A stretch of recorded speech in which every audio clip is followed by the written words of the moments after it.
good day to our honorables, Cebu City Mayor, Cebu City Councilors, and Cebu City citizens. I am Zandilkim S. Ebro. Today, I will be presenting to you my proposal about a tiny yet troublesome issue of our city in Cebu. Cebu City is known for being the Queen City of the South. It is the Philippines' main domestic shipping port and it is home to about 80% of the country's domestic shipping companies. Additionally, Cebu City is the prime trading center of the southern Philippines. As time passes, our world became more advanced in technology. We are mostly invested, and I fear that we might forget some things that need to be fixed and prolonged. Yet, amidst of its popularity, richness, and recognition, Cebu City also faces a lot of lapses. With my proposal titled, Poste Sakali Wars Solusyonan Kini. Let's take a look at the current streets in the Cebu City. As you can see in these pictures, there are a lot of tangled or what they call spaghetti wires. In this case, an immediate cooperation to be one with me to open up this topic and help me spread my proposal to the one who is responsible to handle this mess. Because if we are just proud of Cebu City for what it has become and what it has achieved, but we don't ask our concerns about the dangling wires or spaghetti wires, we don't know the possible outcome of being careless for this concern. Some of these wires are mostly from utility companies, telecommunication and cable companies which have no uniform plan when laying out wires and cables to the residents and offices.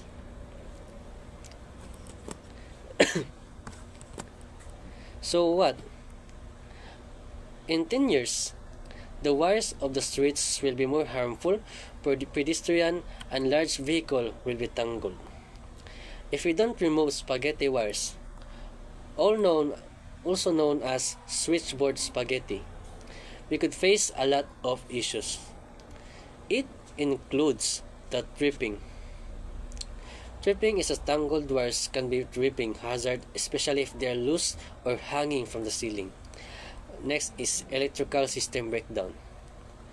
Improper wiring can cause your electrical system to break down quickly and damage electrical components. Electrical shocks. Incorrect wiring can affect the electrical charge running through the system, which can lead to electrical shocks. Damaged cord can lead to exposed wires that can shock people. And the last one is short circuiting.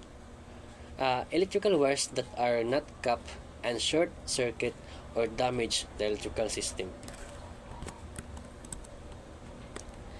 And to be more realistic, the most effective option in this quiet concern is the removal of street wires and installation of underground cabling. We could ask our government to request the VECO or Visayan Electric Company to help us ensure the safety of our citizens and the pedestrian and the people in the street. For what reason? My goal or the goal of my proposal is to ensure safety. Underground cables are less likely to cause electrical hazards or harm to people or animals. They are also less susceptible to damage from weather conditions and natural disasters, such as storms, hurricanes, and tornadoes. But it's rarely happen. No? hurricanes and tornadoes, most likely is the storm. The next is to prevent fire. Underground cables are less likely to cause fires than overhead lines, especially in areas with dry vegetation. Next is to reduce maintenance. Underground cables require less maintenance because they are less susceptible to weather-related damages and outages. And the next is to have an efficient space. Imagine if only we don't have any spaghetti wires or tangled wires in our streets.